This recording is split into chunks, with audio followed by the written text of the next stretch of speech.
Я захожу в лифт, и мужчина, сотрудник аппарата парламента, он подвыпивший был, я так думаю, да, или навеселе, или в жутко хорошем настроении, расстегивает пиджак и вот так, как, Обнимает. да, ты депутат парламента, это сотрудник твоего аппарата, да, и ведет себя очень некорректно, и там шуточки были такие вот некорректные. Я, конечно же, я опешила. На тот период я выхожу с лифта, и я сижу и думаю, вот это первая моя реакция, кстати, да, я сижу, смотрю на длину своей юбки, смотрю на декольте. Я себе никогда не позволяю как бы очень откровенно быть в одежде, потому что я считаю, что я ответственно отношусь к своей работе и понимаю менталитет, в котором я работаю, с чем я должна пересекаться. Поэтому выйдя, я написала об этом в Твиттере, что даже будучи депутатом парламента, ты не застрахована от харассмента даже в Белом доме. Мгм. Это был просто шквал. Начиная от того, что как это было там? А что, только депутатов, что ли, не должно это касаться? Начиная с этой стороны, заканчивая тем, слушайте, сколько лет там ты уже там, не маленькая девочка, мол, расслабься. Вот очень разные комментарии. От женщин-депутатов были комментарии. Ой, да ладно. Мгм. Я подошла к спикеру и я говорю, слушайте, бог с ними, со всеми остальными. Вы ни разу, вы знаете, там был огромный резонанс. Вы ни разу даже не позвонили, не спросили, Эльвира, как ты себя чувствуешь? Мгм. Вы же спикер нашего парламента. Да, спикер это как бы главное лицо в парламенте.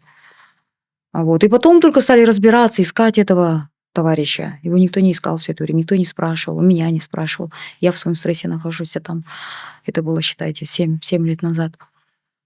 Но что меня сподвигло на дальнейшие действия? Огромный поток писем. Мгм. Жуткую реальность, которую я... сколько обращений пришло, и что, наверное, меня и поддерживало, да, на плаву тот период, что жуткие истории. От изнасилований там в собственных семьях, заканчивая там харассментом на рабочих местах студентов. И я обратилась в международные организации. У нас, оказывается, они проводили все исследования по харассменту, по домогательствам до этого времени, да, помочь с финансированием на эту тему. В течение 6 месяцев большая благодарность Ассоциации женщин-судей. Чинар Раим, да, Чинар Скалбековна, она помогла с этим, во главу этой исследовательской организации стала, да, мы сделали исследование, там USAID помог нам очень сильно, профинансировал NDI и много других международных организаций. И Ассоциация женщин-судей Кыргызстана, они провели исследование, где выяснилось, что каждая 4-я женщина в Кыргызской республике подвергается домогательствам. И там были жуткие истории.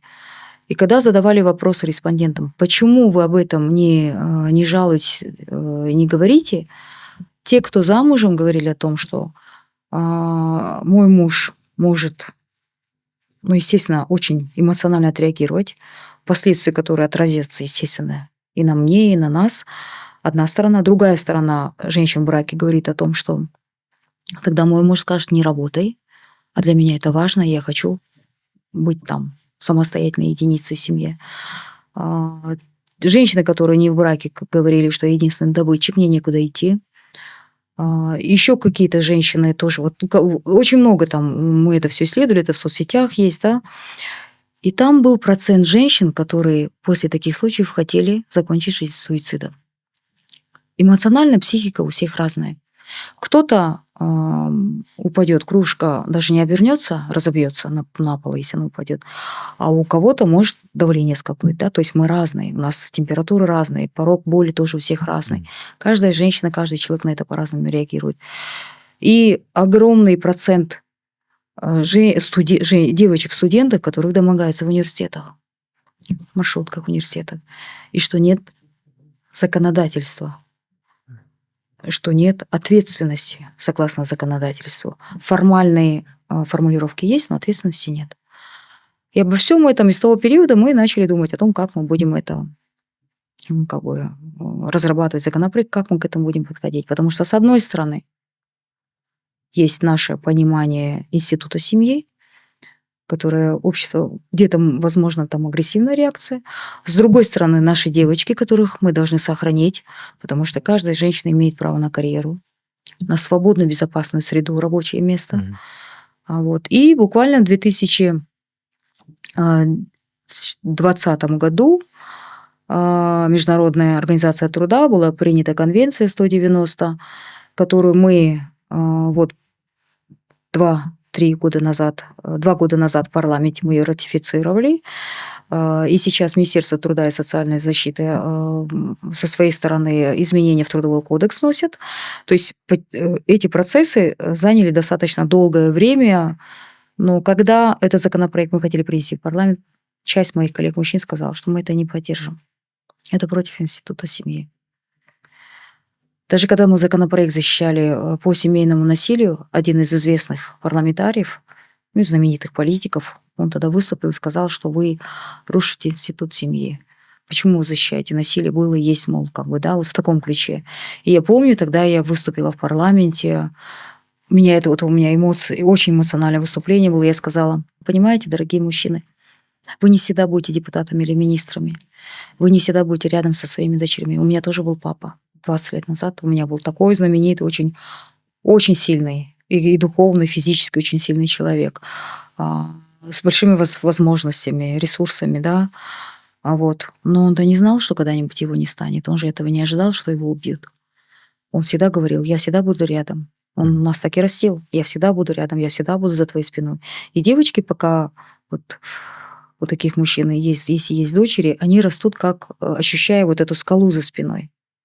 Я помню, выступая в парламенте, я, конечно же, у меня очень эмоционально, до слез было выступление, где я говорила: а вы уверены, что вы будете жить там до 100 лет, да?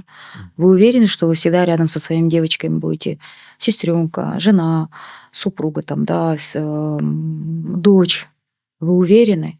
Почему вы нам не принять законодательство против семейного насилия так, чтобы вы уйдете из парламента? Этого человека сейчас, кстати, в парламенте нет. Вы уйдете со своих больших финансовых возможностей, ресурсов и должностей. Но закон останется, он будет защищать ваших девочек, ваших женщин, ваших бабушек. У нас разве не насиловали бабушек? Глубоко. Сколько таких случаев было? Вы уверены, что вы не обязаны, пока у вас есть возможности и рычаги, вы не обязаны принять законопроект. И после этого в третьем чтении все 120 депутатов в парламенте поддержали этот законопроект, он был принят. Как сильно мы тогда отстаивали. Это вот был 6-й созыв.